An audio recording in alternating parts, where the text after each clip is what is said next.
Picture a young prince walking through the opulent halls of his father's palace in ancient India around 563 BCE.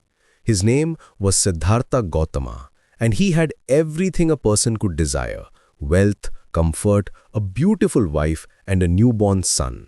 Yet something felt deeply wrong. Siddhartha had been sheltered from the harsh realities of life by his father, King Suddhodana, who desperately wanted his son to become a great ruler rather than the spiritual seeker that prophecies had foretold. But curiosity has a way of breaking through even the strongest barriers. One fateful day, Siddhartha ventured beyond the palace walls with his charioteer Channa. What he witnessed changed everything.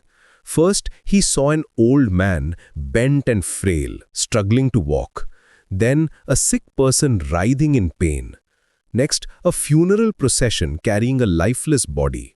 Finally, he encountered a wandering ascetic, peaceful despite having renounced all worldly possessions. These four sights shattered Siddhartha's protected worldview. He realized that suffering was an inescapable part of human existence. Aging, sickness, and death awaited everyone, regardless of their status or wealth.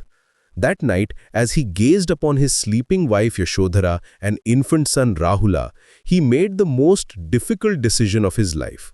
At 29 years old, Siddhartha quietly left his palace in the dead of night, trading his royal robes for simple clothes and beginning his quest to understand the nature of suffering and find a path to liberation.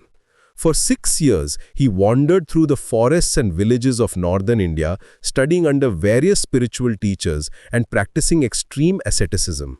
He nearly starved himself to death, believing that punishing the body would lead to enlightenment.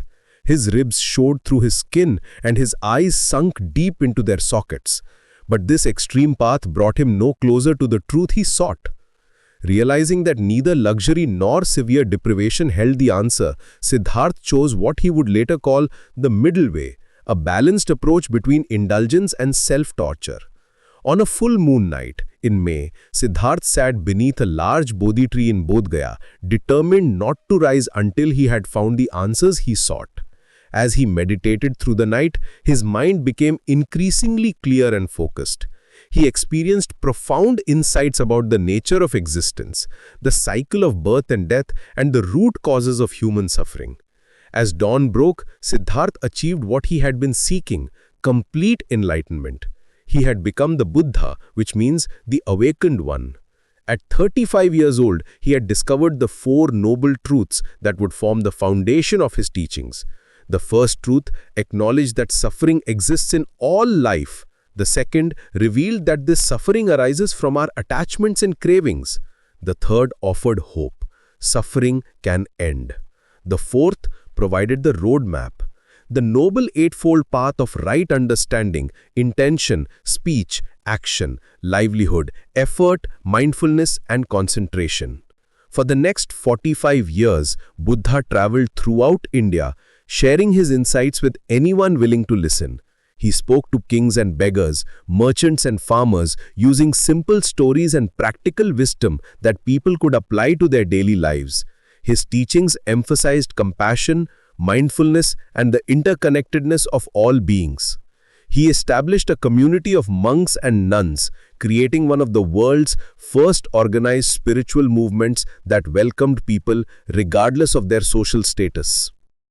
Buddha passed away at 80 years old in Kushinagar, surrounded by his disciples.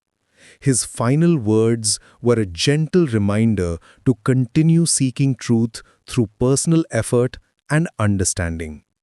Today, over 2.5 billion people worldwide draw inspiration from Buddha's journey and teachings, finding in his story a timeless message about the possibility of awakening, compassion, and inner peace that transcends cultural and religious boundaries.